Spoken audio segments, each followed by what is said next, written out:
Hello, my friends. Tonight I have something very special for you. This is Tuesday night, and it is September the 30th of 2025.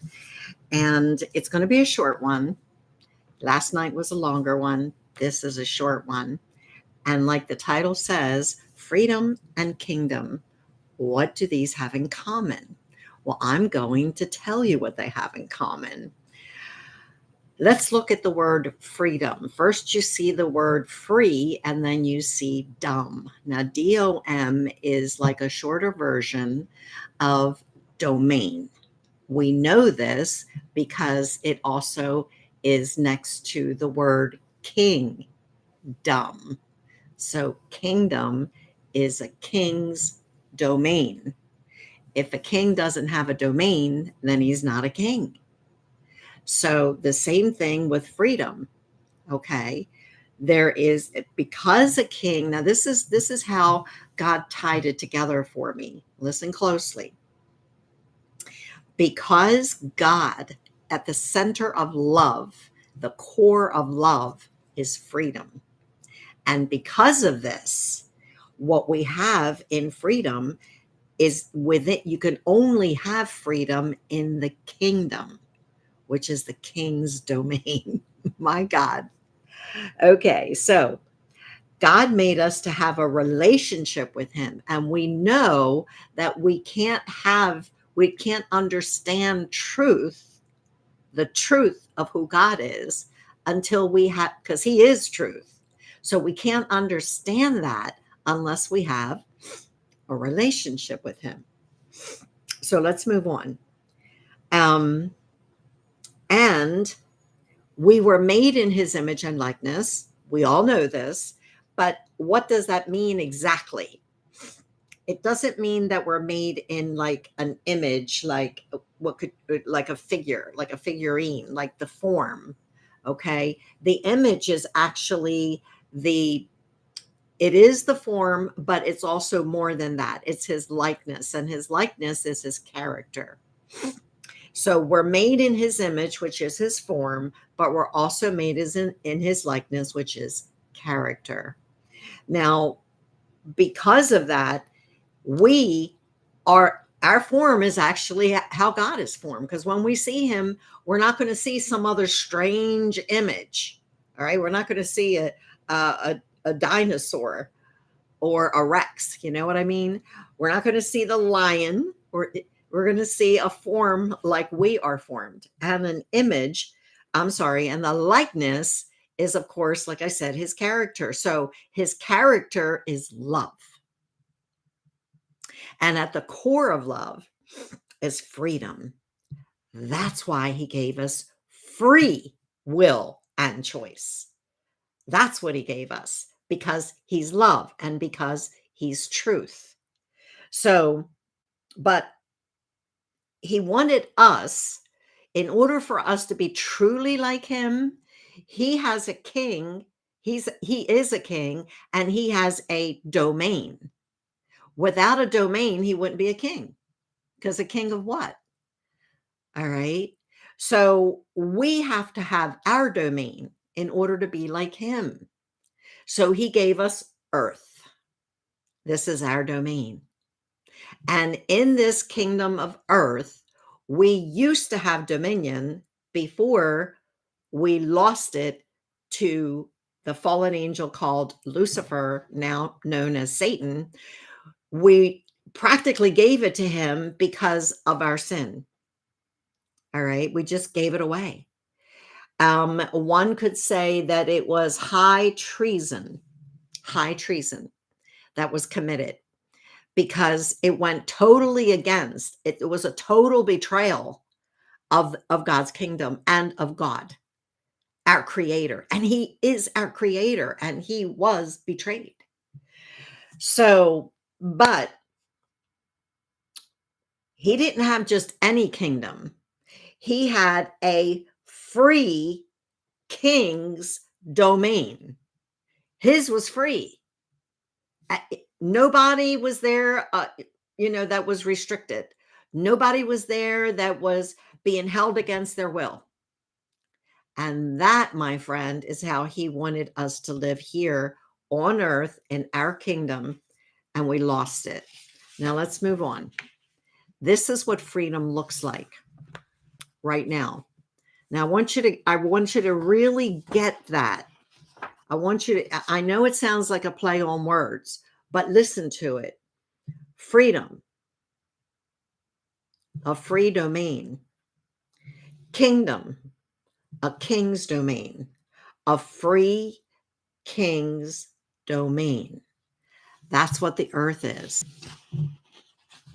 Whenever anything goes against freedom in the earth, it doesn't go well because it goes against God, who created earth and us in his image and likeness for the same kingdom that he has free to be replicated here through his spirit in us. It's really a very simple concept. All right. So this is what freedom looks like. The National Guard is called into Portland, Oregon to protect ICE, who also, this is the same place that wants to keep a superintendent of schools from being departed.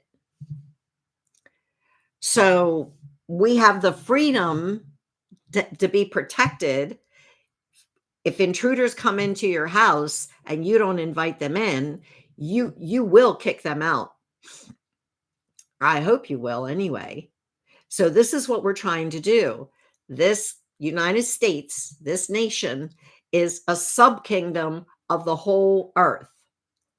Okay. And we're protecting it. Now we have the wall up. We're protecting the borders. That is kingdom. That's a kingdom principle, because we are to protect our borders. God put a protection around the earth. It's called the stratosphere. Okay. This is how gravity, this is what keeps us here. We're protected from just zipping off into outer space. All right. He put that in place. That's a form of protection. It's a form of a wall, or else we wouldn't be able to stay here on earth. Now you got that? So the same thing is, since we're all subdivided here on earth, which I'm not really sure that was the ultimate God's plan. I think his plan was to have earth be harmonious and everyone getting along in complete freedom and harmony in his love.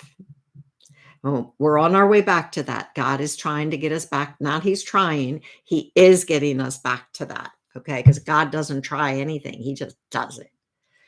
So freedom also looks like protecting the freedom to live for those voices who can't speak for themselves, the unborn little human beings. You know what does not look like freedom? Having anyone take a life. That is not freedom. That is so not freedom, because they don't, and especially when they take a life because they don't approve or agree with the voices that speak from the kingdom that stands for freedom. And at the same time, they deceive a whole generation into giving up their identities by mutilating their very own bodies. Okay, these are the ones that shut down a voice that was trying to bring back freedom into the earth. Okay, and at the same time, they're the very ones that took away a generation through deception and lies.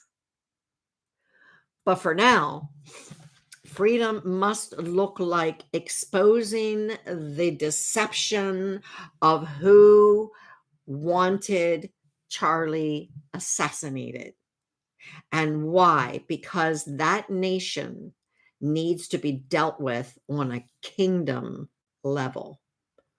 Remember what kingdom I was talking about, the kingdom of the creator.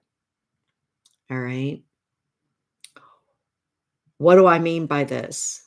Moral freedom is at the very core of God's love in his kingdom. We've established that already.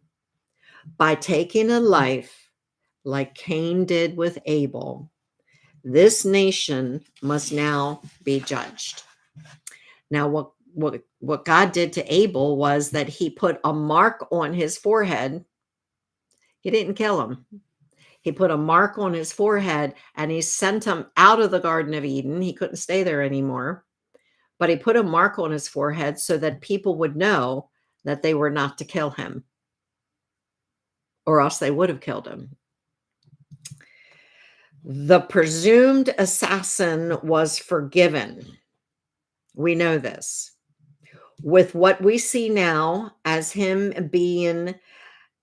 playing the part of the accomplice. Now, there's been various videos about this out, and it behooves us to think, why are they not being like fully exposed at this point? Why not? Why is it that some people see this and other people don't? But the one who actually pulled the detonation button, as they call it, the man, that man, those who hired him must be brought to justice, for their very intentions were to stop the man responsible for taking back the stolen generation, as well as getting the proper president back into the White House, and that be none other than Charlie Kirk. So I hope this brought to light a little bit about what was at stake here. What was at stake was our freedom, our real freedom from a kingdom perspective, at the very heart of which was love. This is the original state of what this kingdom here on earth was supposed to be operating under. There was supposed to be no killing, no deception, no lies. Adam didn't have any of that. He existed in this freedom kingdom domain. He existed in this for who knows how long before deception came through the evil one. Okay, Satan. Once that happened, everything changed. It's being changed back again now because God is sovereign. The good news is God is sovereign. He's not going to allow something that he created to self-destruct. He's not going to allow that. He won't, or else he wouldn't be God. He has a plan. He's getting us back to his plan. His plan. All right. We're all going to be in a place where there will be no restrictions. Nobody's going to put you in jail because you're not going to want to commit any crimes. Where we will be thinking of thoughts that are good and pure and true and honest and worthy of praise and good report. We are going to think like that again. I promise you. Okay. But in the meantime, we do have to protect our borders. We do have to get the illegals out, because I know there's some that didn't do anything wrong while they were here. Maybe their previous generation got them in here and it wasn't even their fault. I understand this, but you can't take the weeds out. You have to take the weeds out. All right. The ones that are here illegally must be returned and then come back legally. And the ones that are continuing to come must come legally. Why do I say this? Because I wasn't born here. I was born in another country.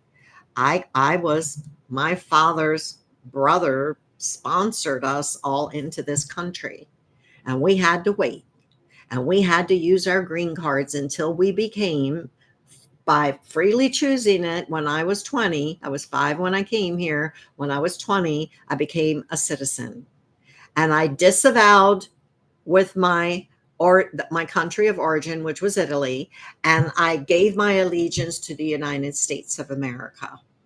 This is my home. This is practically all I know because I've lived here ever since I was 5 years old. And it doesn't mean I don't like the country I'm from, because at 5 years old, I didn't have a say as to whether or not to come here.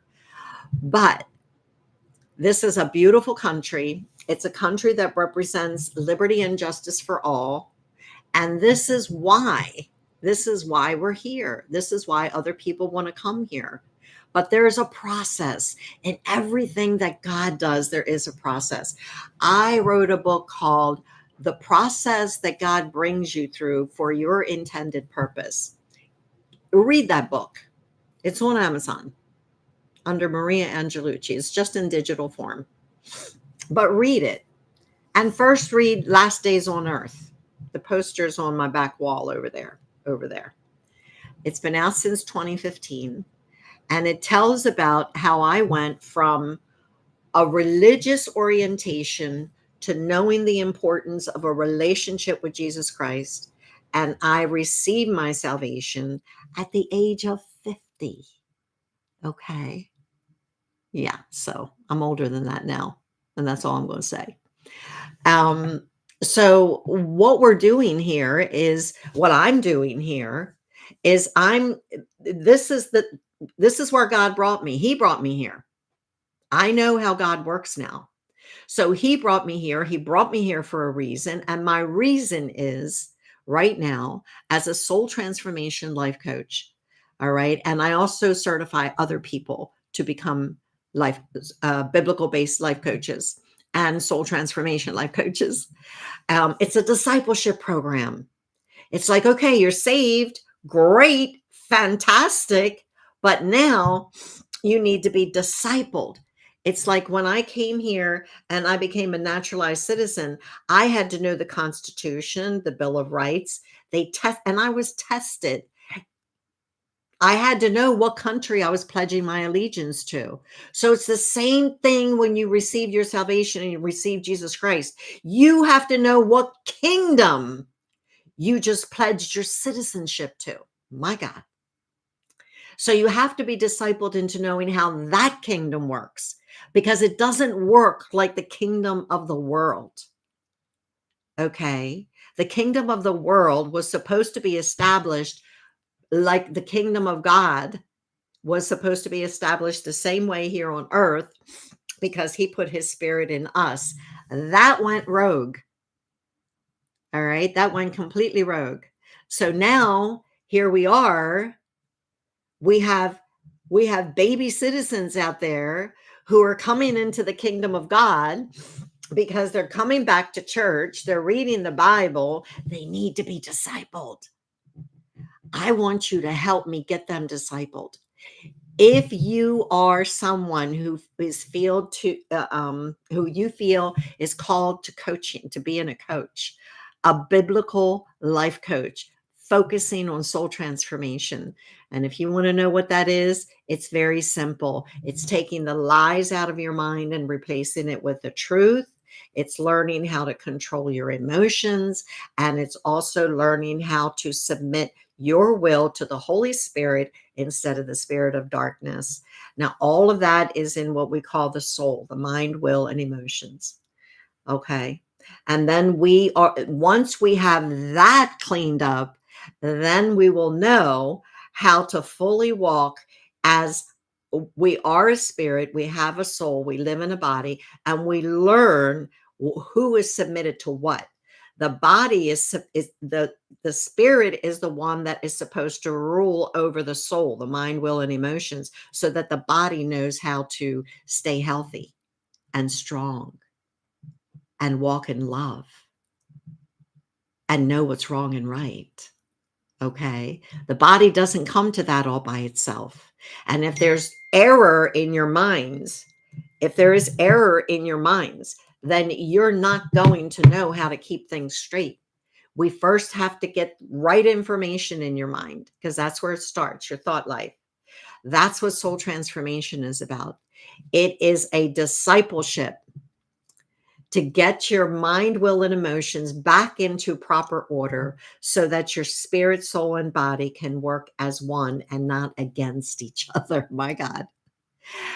And once we have people knowing how to do that, then they will be able to live their life on purpose, really using the gifts that God gave them, because that's why He gave it to us. We're supposed to use them. So all of that comes together. So if you want to know more, just please, please make a comment and I will be able to get in touch with you. Or you can go to my website, Angel Light Productions oh, I'm sorry, I was giving you my email, angellightproductions.com. That's Angel Light with one L, one word, Angel Light, and then productions with an S at the end, .com. You go there and you go to the tab that says services, and then you will be able to contact me. There is a information at the bottom where you can contact me. Go to the contact. That will come and I will be able to get in touch with you and explain to you. We'll have an introductory call and I will explain to you what my service is, which one is best for you. Because if you don't want to be a coach, you can also do soul transformation as a standalone for 6 weeks. There's a 6-week course, and you can do that for your own spiritual enrichment. Okay. And then if you feel that you're called to coach, you can do that program. And if you feel like you need some one-on-one attention, then we can do soul transformation, life coaching one-on-one. So those are the 3 different things that I offer. angellightproductions.com. Well, I hope you've enjoyed this word tonight. This is your daily word. And I'm going to now read you the blessing. The Lord bless you and keep you, make his face shine upon you. Let the Lord turn his face towards you and give you peace. God bless you until tomorrow.